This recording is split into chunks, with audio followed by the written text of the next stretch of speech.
Hello, I'm Lloyd Grimshaw, and this is Behind the Plymouth Brethren, a not-so-exclusive podcast. Last episode, I introduced you to Eloise Holder. This episode, I'm welcoming her back, along with her husband Owen, and they're going to share some of their experiences in how the church community helped them through some pretty difficult parts of their life. Welcome to the podcast, Owen and Eloise. Why don't we start with an introduction from you, Owen? Tell us a bit about yourself. Thank you, Lloyd. It's good to be here. So I'm Owen. I was born in Bahia Blanca, Argentina, and I lived there until about 8 years ago when I moved to Buenos Aires, where I've been living since. I work as the operations manager and the HR manager for Zembr, which is the business that I run with my wife, Eloise. Quite good English for an Argentinian. Have you always been in Argentina? Yes, I have. I was born there. My first language is English, though. I was born to an English mum and an Argentine dad. So my family actually arrived in Argentina back in the 1890s. It was my great-great-grandpa Holder. He moved over there as a young man, and then a few years later he actually got converted and joined the Brethren, who had started the position there roughly 10 years earlier. Well, it's well known to anyone in our church community that you didn't have the easiest start in life right from an early age. Are you happy to share that story with those that aren't familiar with it? Yeah, so I was the eldest of four boys to my parents. Unfortunately, when I was just before I turned 6, they passed away in a car accident. So my dad needed to travel to Buenos Aires for work, for business, and it was actually also a good opportunity for the family up there to meet my youngest brother, who was only 12 weeks old.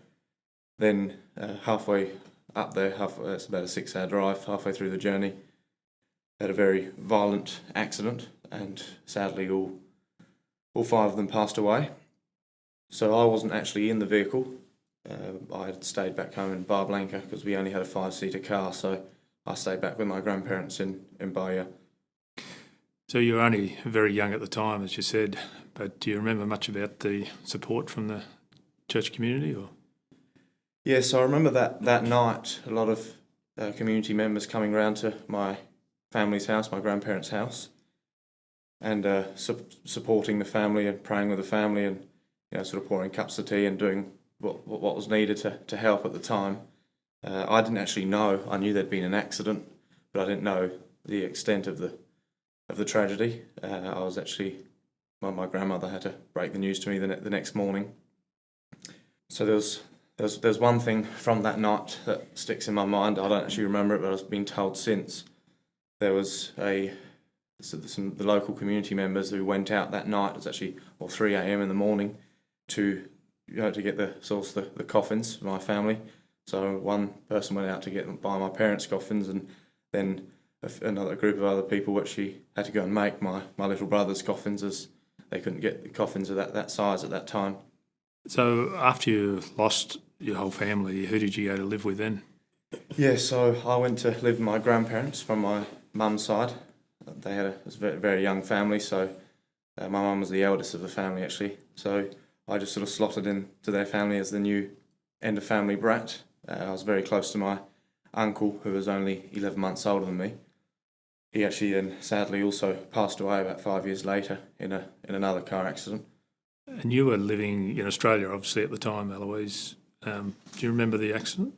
Yeah, I was only 9, and obviously you only understand so much when you're a child, but I do remember hearing about it and it coming up and our parents telling us about this, this poor little orphan over the other side of the world, and many meal times that we would pray for the family and think of Owen. And I remember kneeling down beside the bed and praying with my mum for Owen for many nights thereafter. So yeah, I think we all heard about it in one way or another.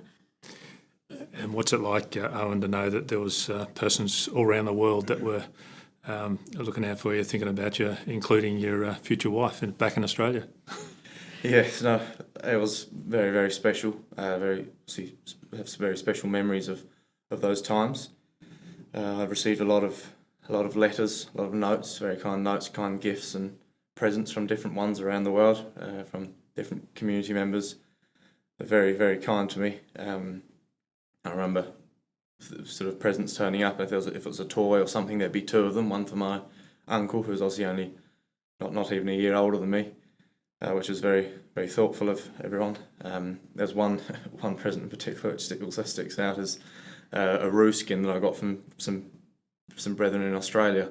That's signed by sort of 100 or 200 odd brethren. So how did all that support from the community connect with your own personal faith to help you through this difficult period? Yeah, so I'm honestly not sure where I'd be without that support from the church and without my faith, which is obviously also thanks to the church. And then my link with God. Obviously, God might put us through certain challenges, through certain difficulties, which test us right to the core. But as we turn to Him in our need and are dependent on Him and turn to Him in prayer and get closer to Him in His grace and mercy, He comes in for us and helps us overcome the challenges and the difficulties and gives us the strength to bear the pain. Mm. So despite all the challenges you went through, you did complete your schooling. What did you do after you graduated? Yeah, so I completed my schooling at one school in Bahia Blanca, and then the opportunity, when I left school, the opportunity came up to move to Buenos Aires to join the family business there in a sales role, which I thoroughly enjoyed. And so I lived there for a few years in different roles across the sales team. And then one day in September 2019, after spending the day at a trade show downtown Buenos Aires, I met up with some friends and family members at a burger restaurant and met a certain Eloise. So what do you remember about the first meeting? Well, I remember he was very blonde, quite good looking, I thought at the time. I still do. And really my first impression was that I thought he was quite rude because he didn't introduce himself to the overseas shy. guest. Okay, apparently shy.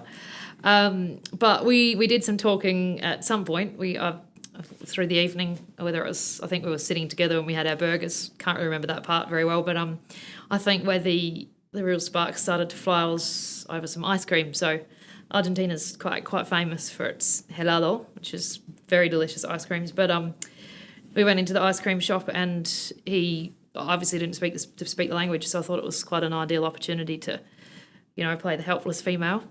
And I was, help me choose my ice cream and whatever. And yeah, sure. Oh, I'll just have whatever you're having. Terrible life choice. So he promptly ordered grapefruit ice cream, which not sure if you've ever tried it, but it's definitely not that good. His controversial taste buds are definitely a trend that's continued on throughout our marriage. We were in Italy last month and he thought it would be a good idea to get me to try olive oil ice cream. Also not a great flavour, but that's my first impression, yeah. So after the sparks flying over grapefruit ice cream, Owen, where did it go from there? Yeah, so after that, we had a few more evenings together and got on quite well and sort of kept in touch. Then a few months later, I travelled to Australia to see some family there, and we actually met up. And she met some of my family, and I met some of her family. And then a few months after that, she actually travelled over to Argentina to come and sort of see the place again and meet the rest of my family, and see the rest of my family meet her. And yeah, we sort of decided we definitely quite liked each other at that stage and wanted to sort of build a new life together. Then, unfortunately, about 4 days into her trip, the pandemic struck, so COVID-19. So she had to cut her trip short and quickly get back back home to Australia before the borders closed. So then, after that, began the joys of a long distance relationship. Yeah. So what was it like trying to maintain a long distance relationship with a pending pandemic? Yeah, no, it certainly wasn't easy, but we kept in touch through. We sort of chatted regularly and had phone calls and had the odd Zoom call too, and sent each other a few letters every now and again and presents in the post. And no, it certainly wasn't easy, but we sort of got through it, and definitely I think helped strengthen the relationship. I think it was good for us. What about for you, Eloise? Yeah, well, the long distance relationship, I guess, was really only one part of it, because then obviously at some point we kind of decided that, as I mentioned in the previous episode, it was clearly these borders weren't opening anytime soon. So we decided, I'd head over there and get married. So then started the process of getting all the approvals to leave the country and enter the other country. And then I headed over there on one of the empty COVID repat flights. I don't know if you remember those, but I think there's about 10 passengers on a big international jet. I think we had almost one hostess each to ourselves. It was a very bizarre experience, empty airports, and headed over there with my wedding dress and my papers, and somehow managed to get into the country. And then I started 2 weeks hotel quarantine. So it was all a bit of a interesting experience from start to finish, really. So once Eloise completed her quarantine, we got married. We had a little wedding, a very sort of simple occasion in a family member's house, just a few family members. Obviously, there was restrictions on the amount of people that could be there, so it wasn't a huge event, but it was a very, very enjoyable and memorable day, wasn't it? Yeah, it was. It was a really nice small family occasion, and I think we definitely enjoyed it very much, especially given the difficult COVID restrictions and circumstances. Well, we've spoken about the losses that Owen endured, but recently you lost a loved one yourself. Yes, so very sadly, my own mum actually passed in a car accident earlier this year, end of January. It's obviously a massive shock to us all, and it was definitely, obviously, the months following that, and this year's probably been the most difficult period, I would say, of my life so far. But it's definitely also been a period where I've leaned a lot more heavily into my faith and learned to lean on God, and I think it's a period of life where I've learnt firsthand, I guess, the same as Owen, that the peace and the healing that comes from God in these really difficult periods in your life. Following that, obviously, the family was all spread over the globe. At the time, I was in Argentina. My younger sister was in Los Angeles, where she currently is living. My younger brother was at a wedding in Western Australia. So we all obviously had to quickly fly home and got there within a couple of days to attend the funeral and sort out, all the things that unfortunately go with these situations. So I certainly remember it, and I'm certainly sorry for the loss. It was a shock when we heard about it, but once you returned to Australia, how did the business and the church community sort of support you through that? Yeah, it was an incredible experience, actually. It's probably something I don't think any of our family will ever forget in a hurry. As far as the business went, we obviously at the time it barely featured. It wasn't even a priority. But I remember my sister, obviously I mentioned my younger sister's in the business with me. Owen and I were all in part of the leadership team. So it was a pretty big, it was a large portion of the leadership team to disappear overnight. But I remember we literally just texted the rest of the team. We've got several other extremely capable women on the team and said, look, sorry, we're off. That's it. Don't know how long it will be, but good luck. And they stepped up and took over with the help of obviously our board, who stepped in and helped them make difficult decisions, advised them, that kind of thing. But on a personal front, I remember within 2 hours, literally, I had over 500 messages from church members all over the globe, people that had been through similar things, people I knew, people who didn't know. Just incredible, really, the outpouring of support and love. And following that, obviously, in the difficult days leading up to the funeral and beyond, the family received gifts, to help cover funeral expenses, flowers, all sorts of things, and just even practical support. People dropping in to do the housework, help with the washing, all of that kind of thing, help us set the house up. It was just obviously my dad and my brother left at home. So, and even since then, there's been church members that have continued doing their washing for them every week, cooking the meals every week, that kind of thing. It's just been absolutely incredible. I can't imagine going through an experience like that without having the church behind me, quite honestly. And how did Owen support you through that difficult time you've just been through? Well, I think obviously the tragedy and sorrow that Owen's been throughout his life uniquely equipped him to help me go through this experience. But I think the other thing is, obviously, over the 4 years that we were married, while my mum was still with us, he developed a close relationship with my mum. So he was obviously suffering yet another loss at the time, but he was just extremely strong and supportive, and really, I guess, using his past experience, he helped me get through it and be able to see a light at the end of the tunnel and a way forward and figure out how to cope cope with life again and get through that grief. I just feel extremely lucky to have had him as my husband, and we definitely became much, much closer than ever, both in our faith and as husband and wife and friends throughout the experience, wouldn't you say? Yes, 100% correct. Well, one thing you didn't have to experience in Argentina was the false narrative that's often peddled out here in the media that the Plymouth Brethren Christian Church is a cult. How do you feel about that when you hear it? Well, I've been very fortunate to grow up in the Plymouth Brethren Christian Church, and it's certainly not a cult.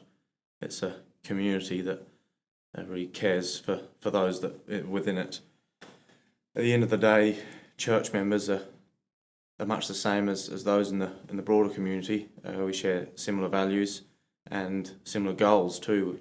We're just people that want to get ahead in life and want to help others get ahead and overall just contribute to a better society. And how do you feel about the way the church is portrayed, Eloise? Yeah, I mean, I'm obviously aware of the portrayals that are out there, but personally, I mean, from my personal experience, I just feel that they're unfair and very wide of the mark. They definitely don't represent the community and the church that I'm a part of at all. And one of the other misconceptions that's out there, Owen, is that marriages amongst the Plymouth Brethren are pre-arranged. Is that what you experienced, or? No, certainly not. Probably would have been a lot easier if it had been arranged for us, actually, but I chose who I wanted to marry.